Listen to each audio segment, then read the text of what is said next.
నమస్తే అండి. నమస్తే అండి. ఇప్పుడు గాలివీడి ఎంపీడీఓ జవహర్ బాబు గారి మీద ఓకే గాలివీడి ఎంపీపీ కొడుకు సుదర్శన్ రెడ్డి భయంకరమైన దాడి, ఏది ఆఫీస్ లోనే ఎంపీడీఓ మీద దాడి చేయటం. ఎందుకు? ఎంపీపీ ఆఫీస్ తాళాలు ఇమ్మని అడుగుతున్నాడు. ఆడొచ్చి ఒక మామూలు వ్యక్తి, వాడెళ్ళి సాధారణ పౌరుడు, వాడెళ్ళి ఎంపీపీ ఆఫీస్ తాళాలు ఇమ్మంటున్నాడు. ఎందుకు ఇస్తారు? ఎంపీపీ ఆఫీసులో ఆడికి ఏంటి పని? తాళాలు తీసుకుని ఎంపీపీ లేనప్పుడు తాళాలు తీసుకుని వాడికి అసలు అక్కడ ఏం పని? సో తాళాలు ఇవ్వనన్నారు. ఆవిడ లేనప్పుడు ఇవ్వటం కుదరదని చెప్పాడు ఆయన. చెప్తే వాడి మీద దాడి. సో అది ఒకసారి వినిపిస్తాను చూడండి. అన్నమయ్య జిల్లా గాలివీడు ఎంపీడీఓ జవహర్ బాబుపై వైసీపీ నేత సుదర్శన్ రెడ్డి ఆయన అనుచరులు విచక్షణారహితంగా దాడి చేశారు. గాలివీడు ఎంపీపీ పద్మావతమ్మ కుమారుడు సుదర్శన్ రెడ్డి దాడికి పాల్పడినట్లు ఎంపీడీఓ పోలీసులకు ఫిర్యాదు చేశారు. చాంబర్లో ఉన్న తన వద్దకు సుదర్శన్ రెడ్డి వచ్చి ఎంపీపీ గది తాళాలు ఇవ్వాలని అడిగారని ఎంపీడీఓ తెలిపారు. ఎంపీపీ లేకుండా తాళాలు ఇవ్వడం కుదరదని చెప్పడంతో దాడి చేశారని ఆవేదన వ్యక్తం చేశారు. సుదర్శన్ అతని అనుచరులు విచక్షణారహితంగా కొట్టారని వాపోయారు. దాడి చేసిన సమయంలో పోలీసులు కూడా ఆ ప్రాంతంలో ఉండటంతో వారందరినీ బలవంతంగా బయటకు తీసుకొచ్చారు. కార్యాలయం బయటికి వచ్చిన వైసీపీ నేత సుదర్శన్ రెడ్డి అతని అనుచరులు ఎంపీడీఓను బూతులు తిట్టుకుంటూ వెళ్లారు. ఎంపీడీఓకి గాయాలవడంతో కార్యాలయంలోనే వైద్యులు ప్రాథమిక చికిత్సలు అందించి అక్కడి నుంచి రాయచోటి ప్రభుత్వ ఆసుపత్రికి తరలించారు. దాడిని స్థానిక టీడీపీ నాయకులు ఖండించారు. ఎంపీడీఓ అసలు ఈ ఘటనలో పోలీసులది కూడా తప్పు ఉందండి. ఆయన అంటే ఆఫీసులో విధుల్లో ఉన్న ఎంపీడీఓని వచ్చిన కొట్టినోడిని బలవంతంగా బయటికి తీసుకెళ్ళటం ఏంటండి? లాఠీలు పెట్టి చితగొట్టేసి తీసుకెళ్లి లోపల నోకాలి కదా అండి. ఏం చెప్తారండి అసలు ఈ అరాచకాలు? వీటన్నిటి మీద మీరేం మాట్లాడతారు? సజ్జల రామకృష్ణారెడ్డి మళ్ళీ వచ్చేసి ప్రెస్ మీట్లు పెడతాడు, శుద్ధపోసు మాటలు పత్తి ఇత్తు మాటలు అన్ని మాట్లాడతాడు వచ్చి. అసలు ఏం చెప్తారు దీని మీద?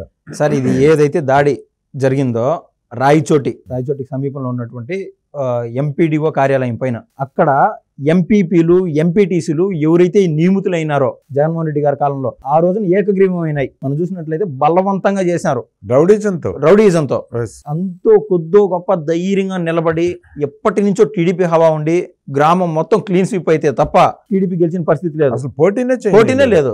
మేము ఏకగ్రీవాన్ని ఓపెన్ గా చెప్పేసుకున్నారు. అటువంటి జాక్ పాట్ లో భాగంగా ఇటువంటి ఎంపీపీలు ఎంపీటీసీలు వీళ్ళు తయారైపోయినారు. రౌడీ మొక్కలు వాళ్ళలో కూడా కొద్దిగా మార్పు వచ్చేసింది. జనసేనలో జాయిన్ అవ్వడము, టీడీపీలో జాయిన్ అవ్వడము, ఉద్రాస్వామి అని ఈ ప్రభుత్వాల్లో భాగంగా అభివృద్ధికి దోహదపడే విధంగా మారిపోయినారు. అతి కొద్ది మంది అరాచకవాదులు వీళ్ళు ఏం చేసినారంటే ఇగో ఎక్కువ ఉన్నది. ఆ రోజు ఉన్నటువంటి ఆ యొక్క వైసీపీ కాలంలో ఉండేటువంటి ఆ మత్తు ఇంకా వదల వాళ్ళకి. ఈయన ఎవరు దాడి చేసిన అతను సుదర్శన్ రెడ్డి, ఆయనకి ఏం సంబంధం? అది గవర్నమెంట్ ఆఫీసు. అసలు ఎంపీపీ ఎవరు? వాళ్ళమ్మ ప్రభావతమ్మ. ఈడెవడు? వీడు ఎందుకు పోవాలా? పోయినాడు సరే, వీడికి ఏమన్నా ప్రాబ్లమ్స్ ఉంటేనో లేదన్నా అర్జీలు పెట్టుకోవడమో ప్రజా సమస్యల పైన పోయి ఎంపీడీఓతో మాట్లాడుకోవాలా.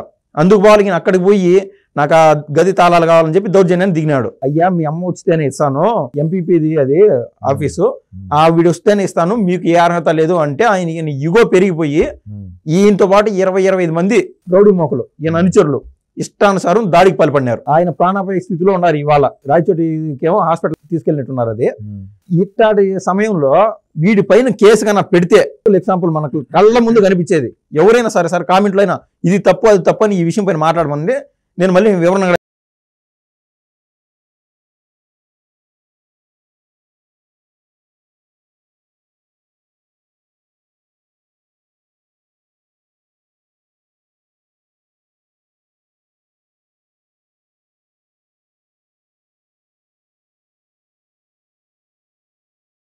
పెద్ద విషయం కాదు.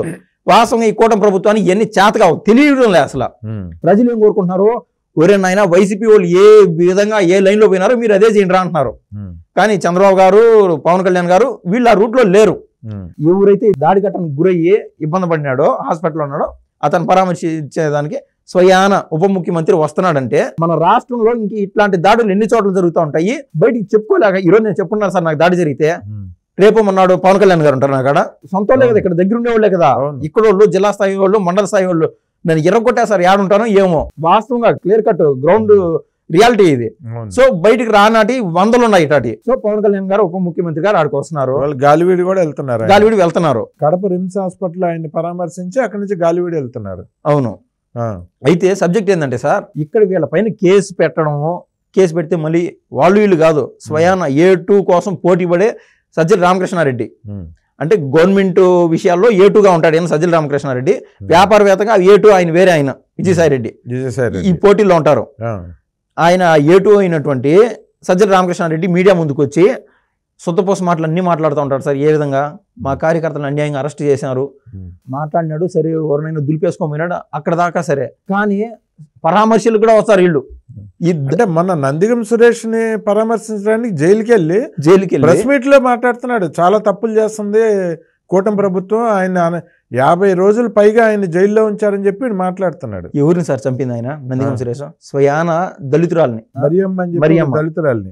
ఆ కేసులో జైల్లో ఉన్నాడు. ఆ కేసులో జైల్లో ఉన్నాడు. అడిగి బెయిల్ ఇవ్వట్లేదు. ఏమన్నా స్వాతంత్ర సమరయోధంలో ఏమైనా పాల్గొన్నాడా, లేకుంటే ఏమన్నా అమరావతి ఈ యొక్క రైతుల పాల్గొన్నాడా, లేకుంటే ఏమన్నా రాష్ట్ర అభివృద్ధి కాంక్షిస్తూ ఏదన్నా రోడ్లపైకి వచ్చి ధర్నాలు చేసి ఏదన్నా పోలీసు వాళ్ళతో ఏదన్నా ఫోర్స్ మీద ఏమన్నా పోలీసు వాళ్ళతో తప్పుడుగా చేసి ఏమన్నా జైల్లో ఉన్నాడు? ఈ కారణాలు ఏది కాదు, స్వయాన కేసులో ఉన్నాడు జైల్లో ఇవాళ. అది కూడా ఎప్పుడు జగన్మోహన్ రెడ్డి పాలనలో చేసి, జగన్మోహన్ రెడ్డి పాలన కేసు రిజిస్టర్ అయింది సార్.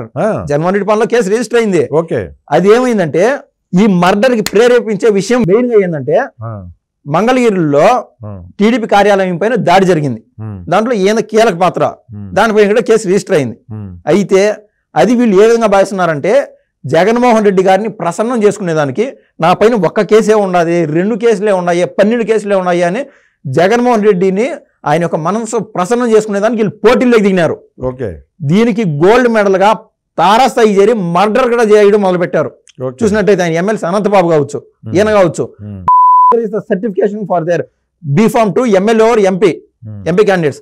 ఈ విధంగా అయినా మళ్ళీ వాళ్ళకి ఎమ్మెల్సీలు, మళ్ళీ వాళ్ళకి ఈ యొక్క ఎంపీ యొక్క టికెట్లు అన్ని జగన్మోహన్ రెడ్డి దగ్గర ఏ వచ్చాయి. అదే సార్ చంద్రబాబు నాయుడు గారి దగ్గర అయితే పార్టీ నుంచి 1/2 నిమిషం ఉండేడు. రెండో తట్ల ఫస్ట్ షోకాజ్ నోటీస్ చేస్తాడు, 1 or 2 days లో పార్టీ నుంచి సస్పెండ్ చేస్తాడు. ఏ వ్యవస్థలో అయినా ఒక పార్టీ నడిపేవాడు యొక్క క్యారెక్టర్ ఈ విధంగా ఉండాలి. మీకు ఈ జనాలపైన దౌర్జన్యాలు చేయడము, దోపిడీ చేయడము, ఈ ప్రయత్నం చేసిన వాళ్ళకి జగన్మోహన్ రెడ్డి వంత పడతా దాన్ని మెచ్చుకుంటా ఒకరిని చూసేటైతే సార్ ఈయన స్వయాన అంటే సీఎం పేరు, అప్పట్లో ఉన్నటువంటి సీఎం పేరు ఎందుకు చెప్తున్నా అంటే సీఎం హోదాలో ఉండి కుర్చీలో హ్యాపీగా ప్రశాంతంగా కూర్చొని ఆడు జోగి రమేష్ అనేవాడు ఉండి పబ్లిక్ గా పీకే అంటే అంటున్నాడు రోడ్డు చంద్రబాబుని. ఇంకా వేరే బూతులు నాకంటూ నేను వయసు తక్కువ కావచ్చు. జోగి రమేష్ సార్, జోగి రమేష్ స్వయాన సీఎం గారు ఆడు కూర్చోన్నాడు. అప్పుడు ఆయన జగన్మోహన్ రెడ్డి ఇట్లా అదే చంద్రబాబు గారు అయితే 20 సెకండ్లు దాటదు. నో, చంద్రబాబు గారు వయసుతో సమానమైన వాళ్ళు ఉంటారు కదా సార్. జేసీ దివాకర్ రెడ్డి ఎవరు చెప్పినా ఇనే వ్యక్తి కాదు. అట్టా తోడు విమర్శిస్తా ఉన్నాయని చంద్రబాబు సమక్షంలో వద్దంటే వద్దు చంద్రబాబు గారు ఆపుతా ఉన్నాయని నేను మాట్లాడాల్సింది ఆయన తగులుకున్నాడు. కూర్చొని పెట్టేసారు జేసీ దివాకర్ రెడ్డిని. జేసీ దివాకర్ రెడ్డి వీళ్ళందరూ ఆయన యొక్క సమవయస్కులు కదా సార్. వాళ్ళని కూడా కూర్చొని పెట్టాడంటే అది ఆయన క్రమశిక్షణ, అది ఆయన క్యారెక్టర్. సీఎం గా ఉండి నువ్వు ఈ రాష్ట్ర ప్రజలకు ఏం నేర్పించావో ఆఖరికి స్వయాన సీఎంఏ సార్ చిన్నపిల్లలందరూ వచ్చి నింటే వాళ్ళ దగ్గర నా వెంట్రుకు కూడా పీకలేవంటే నువ్వు ఏమి మెసేజ్ ఇద్దాం అనుకున్నావో. ఆ చిన్నపిల్లలందరూ వాళ్ళు ఏమైనా ఇష్టంగా వచ్చారా? ఆ బైజూస్ అంట ఇవన్నీ డూప్లికేట్ ట్యాబులు తయారు చేసి దాంట్లో కోట్లు గడించి పిల్లల్ని వ్యాన్లు ఇచ్చి బలవంతంగా తరలించి ఆడ కూర్చొని పెట్టి బూతులు నేర్పిస్తున్నాడు ఈయన. మళ్ళీ వాళ్ళ ముందే పవన్ కళ్యాణ్ గారికి 4 పెళ్ళాలని చెప్పేవాడు. పిల్లలకి ఏం తెలుసు సార్? ఏం తెలుసు వాళ్ళకి ఏం తెలుసు? నువ్వు మందు బాటలు ఇస్తున్నావు, బిర్యానీ ఇచ్చి పంపిస్తున్నావు, రప్పించుకున్నావు, నువ్వు వాడుకో రాజకీయాన్ని. పిల్లల దగ్గర ఈ యొక్క కలుషితం అయిపోయిందిలే సార్ వాతావరణం.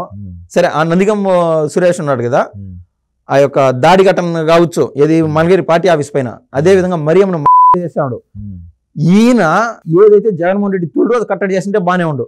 ప్రభుత్వం వచ్చినా కూడా, కూటమి ప్రభుత్వం వచ్చాక కూడా చంద్రబాబు గారి పైన ఆ నెపం నెట్టేదానికి, ఈ అమరావతికి ఒక మరకగా తయారయ్యేదానికి ఏం చేశాడు, పూర్తి వరదలు వస్తా ఉంటే ఒక 40-45 ఏళ్ళు అయింది సార్. ఇది దివిసీమ ఉప్పిన అంటా ఉంటాం కదా. అవును, అందరికీ తెలియకపోవచ్చు.